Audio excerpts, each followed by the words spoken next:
Assalamualaikum warahmatullahi wabarakatuh. Perkenalkan, nama saya Syaukia Mustika. Nama saya Benih Tiga Safira. Di sini kita ingin menjelaskan materi ceramah tentang menyia-nyiakan kebaikan seseorang. Teman-teman yang saya hormati, pada kesempatan kali ini mari kita bersama-sama merenungkan tentang suatu hal yang penting dalam kehidupan kita, yaitu mengenai bagaimana kita memperlakukan kebaikan yang diberikan oleh orang lain kepada kita. Salah satu tindakan yang sering kita lakukan, namun terkadang tanpa disadari, adalah menyia-nyiakan kebaikan orang lain. Allah Subhanahu wa Ta'ala dalam Al-Quran mengajarkan kita untuk saling berbuat baik, dan itu adalah bagian dari tanda keimanan kita. Namun, kita juga seringkali lupa untuk menghargai kebaikan tersebut, atau bahkan membalasnya dengan sikap yang tidak sepantasnya. Yang pertama, kebaikan adalah karunia yang harus dihargai. Setiap kebaikan yang diberikan oleh seseorang adalah bentuk perhatian dan kasih sayang yang Allah titipkan kepada kita melalui orang tersebut. Kebaikan itu bisa berupa bantuan materi, doa, waktu, perhatian, atau bahkan kata-kata yang membangun. Lalu, bagaimana kita seharusnya menyikapi kebaikan tersebut? Allah berfirman dalam Al-Quran, "Dan berbuat baiklah kepada manusia sebagaimana Allah telah berbuat baik kepadamu." Quran Surah Al-Qasas ayat 77. Ini adalah perintah Allah untuk kita agar tidak menyia-nyiakan kebaikan yang datang dari orang lain. Kebaikan tersebut bukanlah sesuatu yang harus kita anggap remeh atau sepele. 2. Menyia-nyiakan kebaikan adalah tindakan yang sangat merugikan. Menyia-nyiakan kebaikan orang lain berarti kita tidak menghargainya atau bahkan membalasnya dengan sikap yang tidak sopan atau tidak berterima kasih.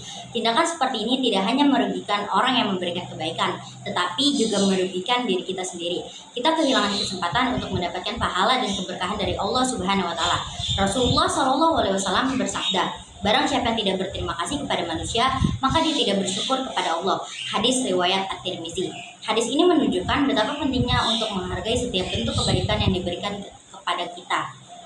Yang ketiga, pentingnya membalas kebaikan dengan kebaikan. Sebagai umat Islam, kita diajarkan untuk membalas setiap kebaikan dengan kebaikan yang lebih baik. Rasulullah SAW bersabda, "Jika seseorang berbuat baik kepadamu, maka berbalaslah dengan kebaikan yang lebih baik, atau cukup dengan ucapan terima kasih." Hadis riwayat Bukhari. Jika kita merasa tidak mampu membalas kebaikan tersebut dengan hal yang setara, setidaknya kita bisa menunjukkan rasa terima kasih yang tulus dan menghargainya. Itu pun sudah cukup sebagai bentuk penghargaan kita terhadap kebaikan orang lain. 4. Menghindari perasaan angkuh dan lupa diri. Menyia-nyiakan kebaikan juga bisa terjadi karena perasaan angkuh dan lupa diri. Terkadang karena kita merasa sudah cukup atau merasa lebih dari orang lain, kita mengabaikan kebaikan yang diberikan kepada kita. Padahal kita harus ingat bahwa segala kebaikan yang kita terima adalah anugerah dari Allah, dan tidak ada satupun dari kita yang lebih baik tanpa izin dan pertolongannya. Saudaraku, marilah kita senantiasa berusaha untuk menghargai setiap kebaikan yang diberikan kepada kita. Jangan sampai kita menjadi orang yang lupa diri dan menyia-nyiakan kebaikan tersebut. Ingatlah bahwa setiap kebaikan yang kita terima adalah bentuk cinta kasih Allah yang seharusnya kita syukuri. Semoga dengan merenungkan pesan ini, kita bisa lebih bijak dalam menyikapi setiap kebaikan yang diberikan kepada kita, dan senantiasa berusaha untuk membalasnya dengan kebaikan.